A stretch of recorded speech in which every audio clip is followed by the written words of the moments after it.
Whoa, whoa, whoa.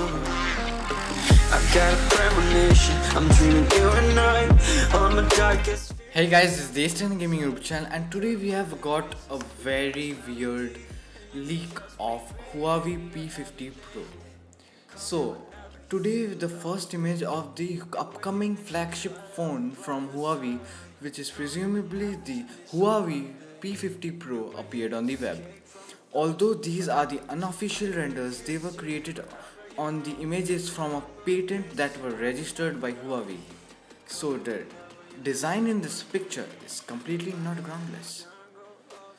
Judging by the picture, the main design feature of the Huawei P50 Pro will be the rear camera, which will be located in a camera circle cut off from one side. The main camera unit contains 4 sensors. Earlier there were 4 reports that Huawei is going to plan the next series of their flagships in the first half of 2021. The source claims that Huawei will be using the Kirin 9000 SoC for the Huawei P50.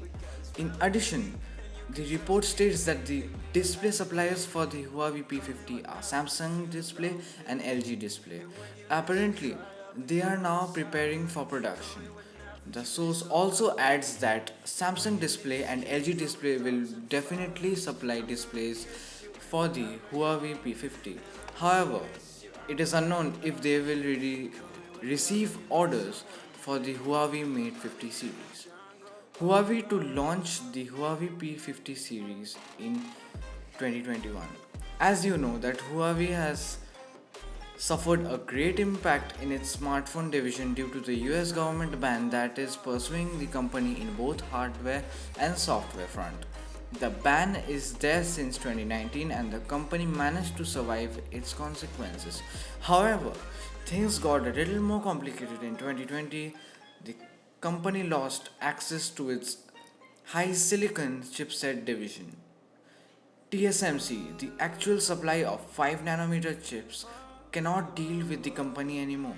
Huawei is still trying to survive in the smartphone segment and recently released the Huawei Mate 40 series as the last device supporting Kirin chipsets. Now, the company will need to rely on third-party chipset makers to keep bringing flagships to the market. Despite the problems, the company still intends to release the Huawei P50 flagships in the first half of 2021. According to a report, Huawei is going to use the 5nm based Kirin 9000 chipset. This is a surprise after all because the reports were pointing that Huawei directed that the whole supply to the Mate 40 series and that the Mate 40 would be the last to sport a Kirin SoC. Keep watching our channel, subscribe for more content like this and tap the bell icon, and for your valuable feedback please comment. Thank you. Stuck in my head and I don't know why. We got a billion races, we got this melody, and you can trust me, baby, we got everything. Call me whenever you feel alone, babe, and when you need to cry.